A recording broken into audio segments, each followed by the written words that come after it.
kanina na napasadahan lang namin ni Jen. Nasa rin natin sa kanina, programa kanina tanghali Nelson, pero ang paliwanag niya sa amin sa hapon ay pinatay niya yung kanyang telepono, nangampag niya sa Surigao dahil naghahanda na rin siya para dun sa paggawa nung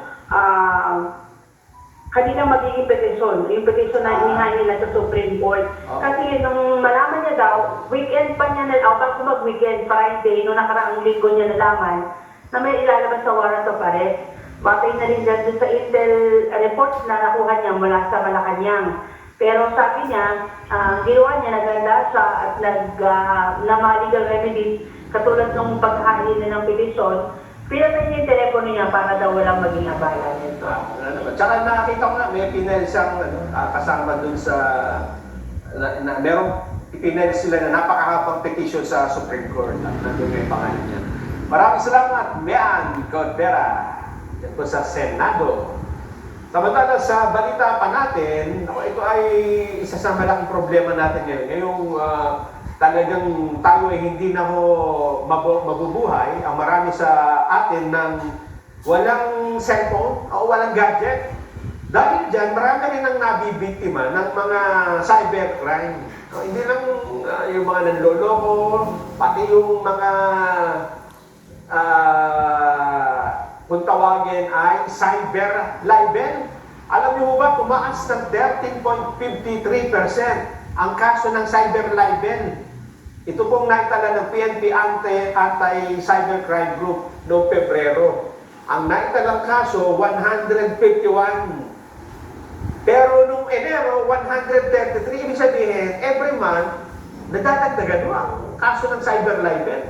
Ang problema mo kasi sa iba ay akala nila dahil sa silang Facebook account o yan man ay Twitter, X o Instagram, malaya na sila kung ano ang gusto nilang i-post doon. Ako po, matindi pa naman kapag kayo ay nakasuhan ng cyber libel, mas matindi mo yan kaysa doon sa libel talaga.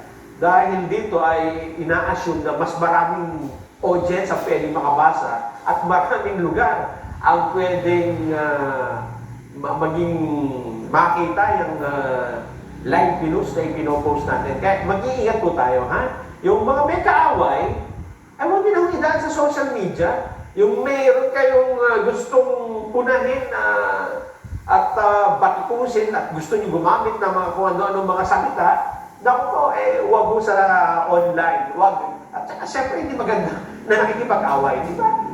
Iwasan mo natin.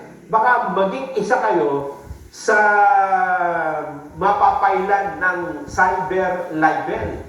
Ito, babasahin ko, ha? Ang mali o malisyosong content ay maaaring makasira sa reputasyon ng isang tao at magdulot ng mental, emotional, at physical distress dito. Diba, ang post mo ay may pinaringgan ka.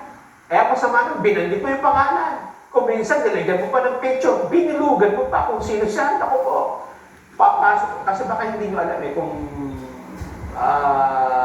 ano yung cyber libel, basta na kayo post ng post, mas maganda na ho yung nag-iingat kesa nagsisisi.